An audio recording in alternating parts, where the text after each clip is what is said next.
26শে April গভীর রাত্রিতে ফটিকরায় থানাধীন রাজনগর গ্রাম পঞ্চায়েতের ৩ নং ওয়ার্ডের ফের আরেকটি বাইক চুরিকাণ্ডের ঘটনা প্রত্যক্ষ করল স্থানীয় এলাকার লোকজন। ঘটনার বিবরণে জানা যায় যে ওই এলাকার বাসিন্দা সঞ্জয় দেবনাথের বাড়ি থেকে গভীর রাত্রিতে TR02J 5061 নম্বরের 150 সিসি একটি পালসার বাইক চুরি হয়। বাড়ি মালিক তথা বাইক মালিক ভোরবেলা ঘুম থেকে উঠে দেখতে পায় বাইকটি যথাস্থানে নেই। নিজ বাড়িতে রাখা বাইকটি না পেয়ে নিশ্চিত বাইক চুরির ঘটনা উপলব্ধি করতে পেরে বিষয়টি জানানো হয় ফটিকরায় থানাতে। বাইক চুরির খবর পেয়ে ঘটনাস্থলে পৌঁছায় ফটিকরায় থানার পুলিশ এবং উক্ত বাইক চুরির ঘটনায় একটি মামলা হাতে নিয়ে চুরি হওয়া বাইকটি উদ্ধারে তল্লাশি চালিয়ে যাচ্ছে বলে জানায় ফটিকরায় থানার পুলিশ।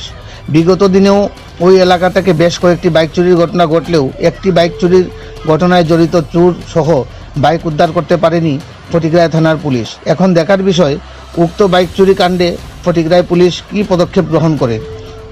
ফটিকরায় থেকে বিকাশ কপালের রিপোর্ট, শ্যামলী ত্রিপুরা।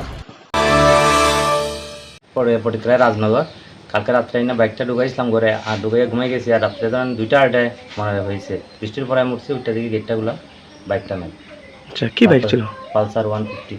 আচ্ছা, তো আজকে সকালবেলা উঠে দেখছেন যে বাইকটা নেই। থানা গিয়া আমরা যেদিন যে করে আসছি থানার লোকও আসছে। কোন থানা থেকে? ফটিকরায় থানা। আচ্ছা, থানা কি আইসি না ঘটনা আসলে? হ্যাঁ আসছে। থানা ওরা কি আশ্বাস দিছে? তারা বলছে তারা তো তদন্ত করবো, আর আমরা লোকাল কিছু তদন্ত করতাম। আমরা তো কইলে খুঁজাইছি, গিয়া পাইছি না, বুঝতে পারছি। এই এলাকাতে আগে কি এরকম কোনো চুরির ঘটনা ঘটছিল? কোনোদিন আর চুরি হয়েছে না আগে কথা। আপনার কোনো সন্দেহ টন্দেহ আসেনি? সন্দেহ তো এমনি নাই, কারে তো সন্দেহ করার বুঝন যান না। গেটে ওয়ালের উপরে উঠিয়া গিয়া তালাটা ভেঙে নিয়ে গেছে।